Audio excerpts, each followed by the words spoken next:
History of English literature के जो most important MCQs को हम कवर कर रहे हैं, ये इसका पार्ट 5 है। ये सभी एमसीक्यूज़ प्रीवियसली आस्क्ड हैं और प्रीवियस कंपटीशन में बार बार पूछे जाते हैं। आप इन सभी एमसीक्यूज़ के आंसर देने की कोशिश ज़रूर करें। एक एक MCQ most important and selective है, so don't skip the video and watch it completely. Dear aspirants, आप हमारी वीडियो की पीडीएफ हमारे Telegram channel Shaan brilliant academy को ज्वाइन करके डाउनलोड कर सकते हैं। चैनल पर नए हैं तो सब्सक्राइब ज़रूर करें। वीडियो आपको ज़रूर पसंद आएगी, इसलिए वीडियो को लाइक करना बिल्कुल भी ना भूलें और आप अपना रिव्यू हमें कमेंट बॉक्स में ज़रूर दें। आपका रिव्यू हमारे लिए बहुत इंपॉर्टेंट है। सो चलिए बिना देरी किए स्टार्ट करते हैं आज की video. MCQ number 121 is Who became the first Prime Minister of Great Britain in the reign of George II? पूछा गया है कि फर्स्ट प्राइम मिनिस्टर जो हैं ग्रेट ब्रिटेन के वो कौन थे जब रूल चल रहा था जॉर्ज सेकंड का। Read the options please and type the answer in comment section. Who became the first Prime Minister of Great Britain in the reign of George II? Correct answer होगा option number D, Robert Walpole. Robert Walpole जो बने थे, ये बने थे 1721 के अंदर prime minister. उस टाइम पर रूल चल रहा था जॉर्ज सेकंड का। चलिए इसके बाद देखते हैं नेक्स्ट जो हमारा क्वेश्चन है वो है number 122। Whose great dictionary published in 1755 included more than 1,14,000 quotation. आपको बताना है कि किसकी डिक्शनरी पब्लिश हुई थी 1755 के अंदर। What will be answer? Correct answer जो होगा वो होगा option number C, Samuel Johnson. Samuel Johnson की डिक्शनरी जो है पब्लिश हुई थी 1755 में। ये काफ़ी इंपॉर्टेंट क्वेश्चन है, कई बार एग्जाम्स में आ भी चुका है। चलिए इसके बाद देखते हैं हम नेक्स्ट जो हमारा क्वेश्चन होगा वो होगा 123। Why did not Alexander Pope attend an English university? आपको बताना है कि अलेक्जेंडर पोप ने इंग्लिश यूनिवर्सिटी को अटेंड क्यों नहीं किया था। Read the options please. What will be answer? Correct answer जो होगा इसका वो होगा option number C, he was a Catholic and therefore forbidden from attending. इसलिए उनको वहाँ अटेंड करने के लिए मना कर दिया गया था। चलिए इसके बाद देखते हैं हम नेक्स्ट जो हमारा क्वेश्चन है वो है number 124। Which of the following is not generally considered to be a new classical poet? पूछा गया है कि इन चारों में से किसको न्यू क्लासिकल पोएट कंसीडर नहीं किया जाता है। What will be answer? Correct answer क्या होगा? करेक्ट आंसर जो होगा वो होगा option number B, Henry Vaughan को न्यू क्लासिकल पोएट कंसीडर नहीं किया जाता है। बाकी John Dryden, Alexander Pope, Thomas Gray, ये सभी न्यू क्लासिकल पोएट हैं। न्यू क्लासिकल एज जो रही है वो रही है 1660 से लेकर और ये लास्ट रही है, ठीक है, 1798 से। इसी के बाद से रोमांटिक एज शुरू हो जाती है। विलियम वर्ड्सवर्थ का लिरिकल बैलाड पब्लिश हुआ था इस साल से ही, तभी से इस 1798 से कंसिडर की जाती है रोमांटिक एज। इससे पहले रही है न्यू क्लासिकल एज। ठीक, कहीं कहीं आपको 1798 नहीं देखने को मिल सकता, तो वहाँ देखने को मिल सकता है आपको 1785। ठीक है, ये थोड़ा बहुत आप आसपास मान सकते हैं। ठीक, और न्यू क्लासिकल एज जो है हमारी, इसको 3 पार्ट में डिवाइड किया गया है। पहला जो है रेस्टोरेशन पीरियड। रेस्टोरेशन पीरियड जो रहा है ये रहा है 1660 से लेकर 1700 तक। ठीक, इसके बाद जो दूसरा पीरियड रहा है हमारा वो रहा है अगस्टन एज। वो कौन सा रहा है? Augustan as.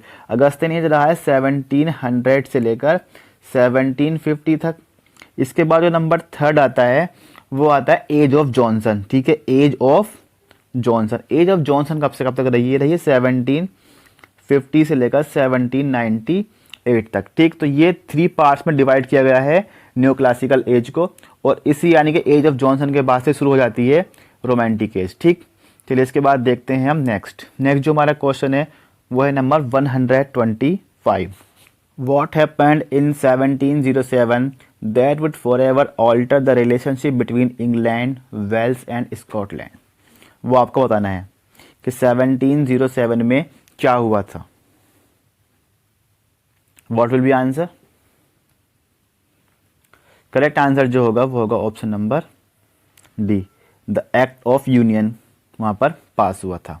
चलिए इसके बाद देखते हैं हम नेक्स्ट जो हमारा क्वेश्चन है वो है number 126। What is Shakespeare's longest play? पूछा गया है आपसे कि शेक्सपियर का जो लॉन्गेस्ट प्ले है, ड्रामा है, वो कौन सा है। What will be answer? Correct answer होगा option number D, Hamlet. Hamlet जो है ये लॉन्गेस्ट प्ले है और ये लॉन्गेस्ट ट्रेजेडी भी है, ठीक। और जो शॉर्टेस्ट कॉमेडी, ये शॉर्टेस्ट ट्रेजेडी हो, लॉन्गेस्ट ड्रामा भी है और लॉन्गेस्ट ट्रेजेडी भी है। अब शॉर्टेस्ट कॉमेडी कौन सी है?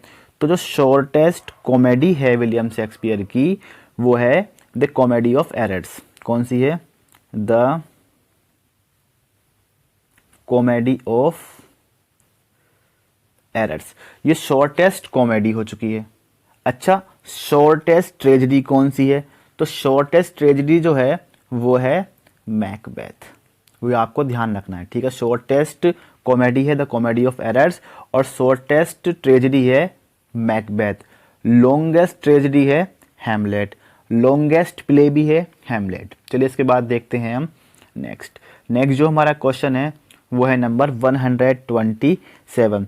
The Faerie Queene was written during the reign of which monarch? पूछा गया है कि जो एडमंड स्पेंसर हैं उनका जो ये वर्क है फेरी क्वीन, ये किस किंग के यानी किस मोनार्क के टाइम में लिखा गया था। What will be answer? Correct answer जो होगा वो होगा option number C, Elizabeth Tudor. ये एलिजाबेथ फर्स्ट ही हैं, ठीक है। और इसको जो फेरी क्वीन है इसको पब्लिश किया गया था 1590 के अंदर। साथ ही साथ आपको ये भी बता दें कि फेरी क्वीन के अंदर टोटल 6 बुक हैं। इसको जब फर्स्टली पब्लिश किया गया था तो उसके अंदर 1 से लेकर 3rd बुक थी, ठीक है। जब सबसे पहले पब्लिश किया गया उसमें 1 से लेकर 3rd तक बुक थी। इसको पब्लिश किया था 1590 के अंदर। दूसरी बार जो इसको पब्लिश किया गया था उसके अंदर बुक 4th से लेकर बुक 6 तक थी और इसको पब्लिश किया गया था 1596 के अंदर, ठीक है। तो 2 टाइम पब्लिश किया गया। फर्स्टली पब्लिश किया था इसको 1590 के अंदर, जो हमने आपको यहाँ बता दिया है सबसे पहले पब्लिश किया गया था 1590 के अंदर यहाँ पर। और जो सेकंड टाइम इसमें 4th, 5th और 6th बुक थी तब इसको पब्लिश किया गया था 1596 के अंदर। टोटल फेरी क्वीन के अंदर 6 बुक हैं। एलिजाबेथ टूडर को ही हम एलिजाबेथ फर्स्ट कहते हैं, ठीक। चलिए इसके बाद देखते हैं हम नेक्स्ट क्वेश्चन। नेक्स्ट जो हमारा क्वेश्चन होगा वो होगा number 128। Wordsworth described all good poetry as? Wordsworth ने सभी गुड पोइट्री को किस तरह डिस्क्राइब किया गया है वो आपको बताना है। What will be correct answer? Correct answer जो होगा वो होगा option number B, the spontaneous overflow of powerful feelings. Wordsworth का जो जन्म हुआ है वो हुआ है 1770 के अंदर और इनकी डेथ हुई है 1850 के अंदर, ठीक है। वर्ड्सवर्थ जो है पोएट लॉरिएट भी थे। ये पोएट लॉरिएट बने थे 1843 के अंदर और ये अब इनकी डेथ हो गई थी तब तक ये रहे थे, यानी कि रहे थे ये 1850 तक। इनके बाद जो पोएट लॉरिएट बने थे वो बने थे अल्फ्रेड लॉर्ड टेनिसन, ठीक। बात करते हैं विलियम वर्ड्सवर्थ की वाइफ की, तो इनकी वाइफ का नाम था मैरी हचिंसन। क्या नाम था इनकी वाइफ का?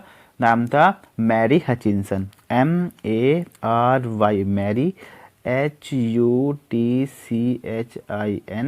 और SON, मैरी हचिंसन, ठीक है। ये आपको याद रखना है। चलिए इसके बाद देखते हैं हम नेक्स्ट जो हमारा क्वेश्चन है वो है number 129। Who is termed as the morning star of Renaissance? ये किसको कहा जाता है morning star of Renaissance? Spenser, John Gower, Chaucer या लैंगलैंड? करेक्ट आंसर होगा वो होगा ऑप्शन नंबर सी, चौसर, ठीक है। चलिए इसके बाद देखते हैं हम नेक्स्ट जो हमारा क्वेश्चन होगा वो होगा 130। Who began the tradition of revenge play, revenge play के ट्रेडिशन को किसने स्टार्ट किया है वो आपको बताना है। What will be correct answer? Correct answer जो होगा वो होगा option number D, Thomas Kyd. आपको बता दें थॉमस किड जो है यूनिवर्सिटी विट्स में एक हैं, कितने हैं? टोटल 7 यूनिवर्सिटी विट्स हैं, उनमें एक थॉमस किड भी हैं। चलिए इसके बाद देखते हैं नेक्स्ट जो हमारा क्वेश्चन होगा वो होगा number 131। Which of the following English groups were supportive of French revolution during its early year. पूछा गया है कि जब फ्रेंच रिवॉल्यूशन शुरू हुआ था तो उसके अर्ली ईयर्स के अंदर सपोर्टिव जो इंग्लिश ग्रुप था वो कौन किन का था, वो आपको बताना है। What will be answer? Correct answer होगा option number D, both B और सी, यानी कि लिबरल्स भी थे और रेडिकल्स भी थे, सपोर्टिव थे ये फ्रेंच रिवॉल्यूशन के अर्ली ईयर्स के अंदर। चलिए इसके बाद देखते हैं हम नेक्स्ट जो हमारा क्वेश्चन होगा वो होगा number 132। Horace Walpole's the castle of Otranto, the castle of Otranto initiated which literary tradition. पूछा गया है कि जो होरेस वालपोल का एक वर्क है द कैसल ऑफ ओट्रेंटो, उससे शुरुआत हुई थी किस लिटरेरी ट्रेडिशन की हुई है वो आपको बताना है। हनिश epic, gothic fiction, epistolary novel या meta novel. What will be answer? Correct answer जो होगा वो होगा option number B, Gothic fiction. ठीक है, ये जो गॉथिक फिक्शन के एक तरीके से इनिशिएटर भी रहे हैं, कौन? Horace Walpole. आपको हम ये भी बता दें कि सबसे पहले जो ये पब्लिश हुई थी द कैसल ऑफ ओट्रेंटो, ये हुई थी 1764 के अंदर। चलिए इसके बाद देखते हैं हम नेक्स्ट जो हमारा क्वेश्चन है वो है number 133। The Oxford movement was started by. पूछा गया है कि जो ऑक्सफोर्ड मूवमेंट था वो किनके द्वारा स्टार्ट किया गया था, वो आपको बताना है। What will be answer? Correct answer क्या होगा? करेक्ट आंसर जो होगा इसका वो होगा option number B, the scholars of the Oxford university. ठीक है, इन्हीं के द्वारा ऑक्सफोर्ड मूवमेंट को स्टार्ट किया गया था। ऑक्सफोर्ड मूवमेंट जो स्टार्ट हुआ था वो हुआ था 1833 के अंदर। अच्छा, बात करते हैं ऑक्सफोर्ड मूवमेंट के फाउंडर की।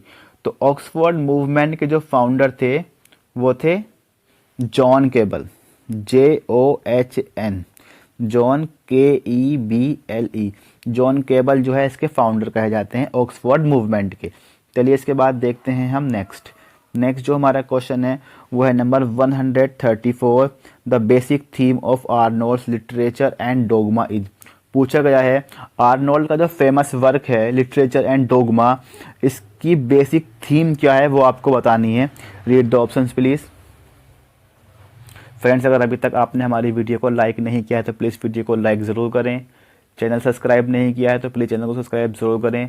और आप अपना रिव्यू हमें कमेंट बॉक्स में ज़रूर दें कि वीडियो आपको कैसी लग रही है, क्या इम्प्रूवमेंट आप हमारी वीडियोस में चाहते हैं, और नेक्स्ट वीडियो आप किस टॉपिक पर चाहते हैं ये भी आप ज़रूर बताएं। So what will be answer? इसका जो करेक्ट आंसर होगा वो होगा option number C, theology. Literature and dogma को जो पब्लिश किया गया था वो किया गया था 1837 के अंदर। बात कर लेते हैं मैथ्यू आर्नोल्ड की, तो इनका जन्म हुआ है 1822 में और इनकी डेथ हुई है 1888 के अंदर। ठीक है, चलिए इसके बाद देखते हैं हम नेक्स्ट जो हमारा क्वेश्चन है वो है number 135। Who was the leader of pre Raphaelite group of artist. पूछा गया है इंग्लैंड के अंदर pre Raphaelite group of artist के लीडर कौन थे वो आपको बताना है। What will be answer? Correct answer क्या होगा? करेक्ट आंसर होगा option number A, DG Rossetti. Pre Raphaelite group of artist जो इंग्लैंड में शुरू हुआ था ये उसके कौन थे? लीडर थे। चलिए इसके बाद देखते हैं हम नेक्स्ट जो हमारा क्वेश्चन है वो है number 136। Who was appointed as poet laureate after William Wordsworth. पूछा गया है कि विलियम वर्ड्सवर्थ के बाद पोएट लॉरिएट जो थे वो कौन रहे थे। करेक्ट आंसर जो होगा वो होगा option number B. Alfred Lord Tennyson जो रहे थे। विलियम वर्ड्सवर्थ की बात आती है तो विलियम वर्ड्सवर्थ पोएट लॉरेट रहे हैं 1843 से लेकर 1850 तक, क्योंकि इनके बाद 50 पर इनकी डेथ हो जाती है। तभी 1850 से पोएट लॉरिएट बन जाते हैं अल्फ्रेड लॉर्ड टेनिसन, और ये रहे हैं अपनी डेथ तक यानी कि 1892 तक। ठीक है, चलिए इसके बाद देखते हैं हम नेक्स्ट जो हमारा क्वेश्चन होगा वो होगा number 137। Arnold's culture and anarchy deals with the subject of. Arnold का जो फेमस वर्क है कल्चर एंड अनार्की, इसका पूछा गया है सब्जेक्ट क्या है। Read the options please and type the answer in comment. 137 का जो आंसर होगा वो होगा option number D, education. Culture and anarchy का जो सब्जेक्ट है वो है एजुकेशन। चलिए इसके बाद देखते हैं हम नेक्स्ट जो हमारा क्वेश्चन होगा वो होगा number 138। Which one is the unfinished novel of Charles Dickens. Charles Dickens का अनफिनिश्ड नॉवेल है वो कौन सा है, वो आपको बताना है। What will be correct answer? Correct answer जो होगा वो होगा option number D, Edwin druid. ये चार्ल्स डिकिंस का अनफिनिश्ड नॉवल है। चलिए इसके बाद देखते हैं हम नेक्स्ट जो हमारा क्वेश्चन है वो है number 139। From where Matthew Arnold took the story for his Sohrab and Rustam. ये बी बनाना है, इसको आप बी मानना, ठीक है। सोहराब एंड रुस्तम की जो वो स्टोरी ली है मैथ्यू आर्नोल्ड ने, वो कहाँ से ली है वो आपको बताना है। Read the options please. Correct answer जो होगा इसका वो होगा option number C, Shahnameh. Shahnameh से इन्होंने मैथ्यू आर्नोल्ड ने सोहराब एंड रुस्तम की जो स्टोरी ली है। आपको हम बता दें ये जो सोहराब एंड रुस्तम है इसको पब्लिश किया गया था 1853 के अंदर। अच्छा, शाहनामा जो है ये किसने लिखी है? शाहनामा को लिखा है फिरदौसी ने, FERDOWSI। फिरदौसी ने इसको लिखा है। फिरदौसी एक पर्सियन पोइट हैं। कैसे हैं? Persian poet. ठीक, चलिए इसके बाद हम देखते हैं नेक्स्ट जो हमारा क्वेश्चन है वो है number 140। Which poem by Chaucer was written on the death of Blanche, wife of John of Gaunt. बताइए, what will you answer? Chaucer की कौन सी पोयम है जो डेथ पर लिखी गई है? Blanche, wife of John of Gaunt के ऊपर लिखी गई है। What will be answer? Correct answer जो होगा वो होगा option number C, the book of duchess. चलिए इसके बाद देखते हैं हम नेक्स्ट जो हमारा क्वेश्चन है वो है number 141। Queen Victoria succeeded to the throne of England after. पूछा गया है क्वीन विक्टोरिया जो है किस किंग के बाद क्वीन बनी थी, वो आपको बताना है। What will be answer? Correct answer जो होगा वो होगा option number C, William fourth. William fourth के बाद ये क्वीन बनी थी। अच्छा, आपको हम बता दें कि जो क्वीन विक्टोरिया का जन्म हुआ था वो हुआ था 1819 में और इनकी डेथ हुई थी 1901 के अंदर। क्वीन विक्टोरिया जो थ्रोन पर बैठी थी वो बैठी थी 1837 से। यहाँ से ही विक्टोरियन एज की स्टार्टिंग हो जाती है और ये क्वीन रही थी 1901 तक, क्योंकि इनकी डेथ हो जाती है और यहाँ तक ही लास्ट टाइम पीरियड है विक्टोरियन एज का। तो विक्टोरियन एज की ड्यूरेशन है वो है 1837 से लेकर 1901 तक। चलिए इसके बाद देखते हैं हम नेक्स्ट जो हमारा क्वेश्चन है वो है number 142। The Oxford movement was basically a. Oxford movement basically क्या था वो आपको बताना है। 142 का जो आंसर होगा वो होगा ऑप्शन नंबर ए, रिलीजियस मूवमेंट। चलिए इसके बाद देखते हैं हम नेक्स्ट जो हमारा क्वेश्चन है वो है number 143। Which country believed it had an invincible armada before 1588। Invincible armada कहा गया था उसको बिफोर 1588 तक उसको कहा था। उसके बाद 1558 के बाद जो है उसको इनविंसिबल आर्मडा नहीं कहा गया था, क्योंकि उसमें उसकी हार हो गई थी। तो वो किस कंट्री के पास था वो आपको बताना है।